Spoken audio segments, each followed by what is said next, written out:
What is going on, guys? Welcome back to the channel. Today I'm going to try to help you figure out if you want to do either a van build or a truck camper build and kind of explain some pros and cons to either one, all while I pack because my girlfriend and I are going to Washington. So yeah, let's get into it. I'm going to save what I think are the biggest factors till the very end of the video. So if you do want to know the full scope of my opinion of whether or not you should do a truck camper or a van, make sure to watch the entire video. I hope this is going to help someone. Now, when I say truck camper, I don't necessarily mean this kind of truck camper, like a cabin or like something that you build completely ground up. I'm talking more about like the general slide-in truck camper. Some of the more obvious differences with a van, you're going to have more interior space. So just for context, from this back wall to the front wall right up here, I think it's about 6 feet, maybe like 6.5 feet, give or take. And for me, that's perfectly fine. But if you do want more interior space, a van might be the way to go, because even the shorter wheelbases are going to feel like a little bit more space than this. And the big thing you can do to maximize the space is swivel seats in the front.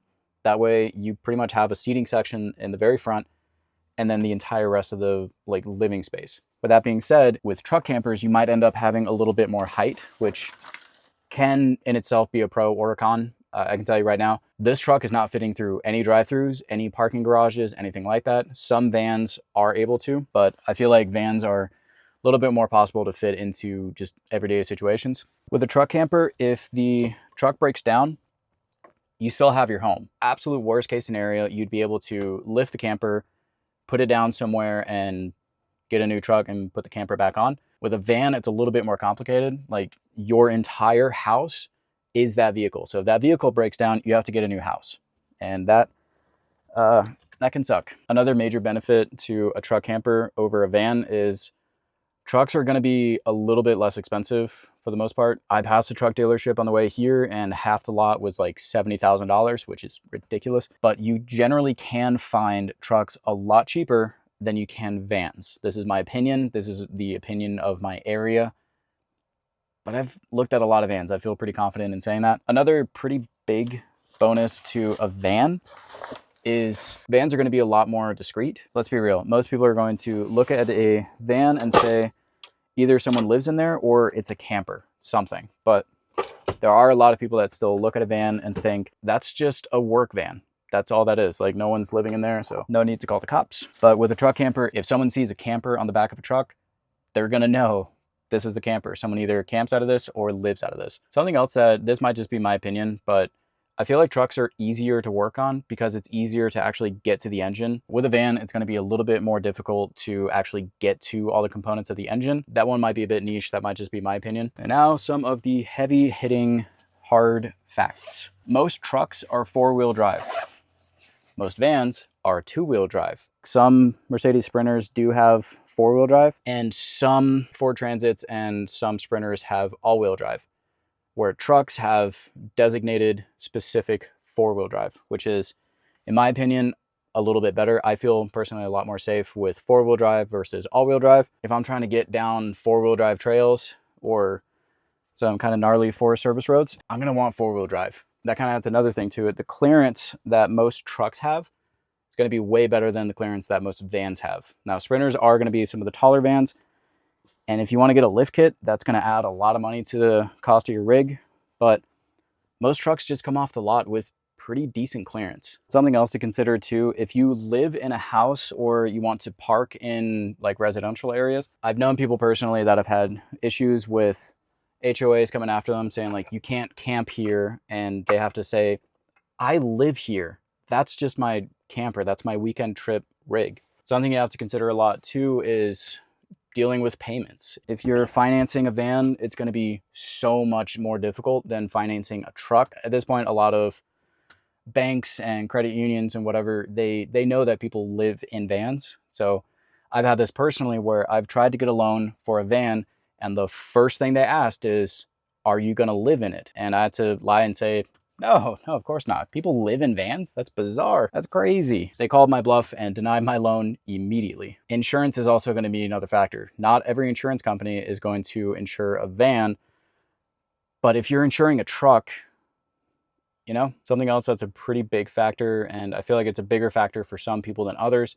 With a van, you can get from the back of the van, so just like your living situation, to the driver's seat without having to get out of the van. So if you're in kind of a sketchy area, or if somebody's outside and making you feel unsafe, you don't have to get out to leave. You can just stay in the van and dip.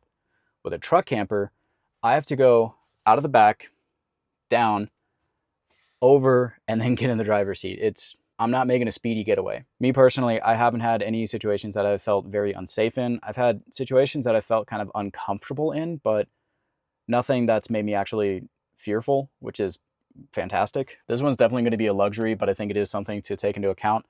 Let's say it is snowy or just really freezing cold.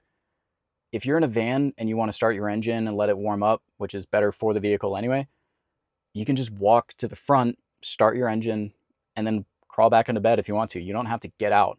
With a camper, I have to get out into the snow, rain, whatever, and then go start my engine and then come back in, and I'll either be covered in snow and freezing or soaked from the rain. That one's a little bit of like a spoiled thing, but I think it is something to take into consideration. Something else I think is worth taking into account is just the amount of space you have for components specifically. So I don't have that much space in the truck to put, things like an oven, or like Timmy has over on Truck House Life, a wood stove or anything. Like, those would be so cool to have, but I just don't have the space for them. If you have a van, it's going to be way easier to fit all those things in there and still end up with more space than most campers are going to have. And finally, one of the bigger things that I can think of, at least right now, none of this is scripted. I don't have a single thing written down. None of this is organized. One of the bigger safety things that I've noticed too is with a van, you're going to have one door to break into, and then they have access to everything.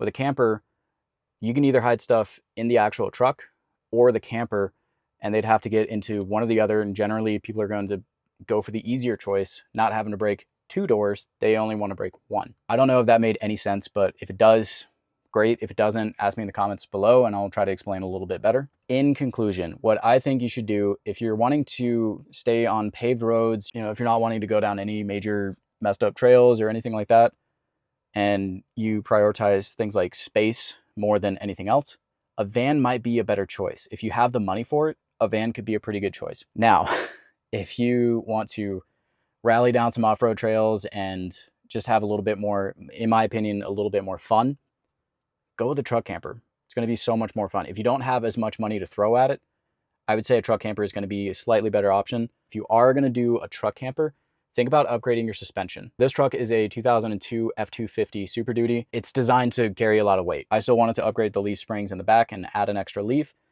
And when I got the truck, it already had one more leaf than what was stock. There is a website that you can get a lot of cheap car parts. So if you need things for the engine, or if, things for the suspension, or pretty much anything, there's a caveat to it though. The website's called rockauto.com. It's a horrible website.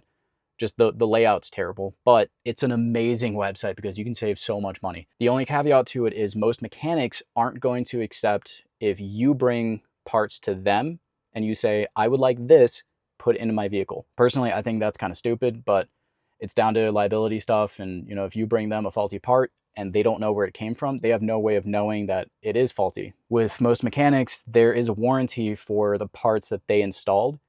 But to do that, they need to be the ones to buy them. But if you work on your own vehicle, or if you can find a mechanic that would be willing to take a part that you bought and brought there, that's a really solid way to save a lot of money. So that's going to be it for this video. I know it was a bit of a shorter video, but hopefully there was a lot of information in it. I really don't want the information videos to drag on and have like a super long intro or whatever. I want the information videos to be very quick and very decisive. So if you guys did enjoy this video, or if you feel like you got anything out of it, hit that like button down below. It really helps the channel a lot. If you want to follow along and see more truck camping stuff, hit that subscribe button. And most importantly, I would love for this video to help people out as much as possible if they're kind of on the fence about getting into a van or getting a truck camper. So if you have any advice that you feel like got left out of this video, leave it in the comments down below. I would love to hear from you all, and I'll see you in the next one.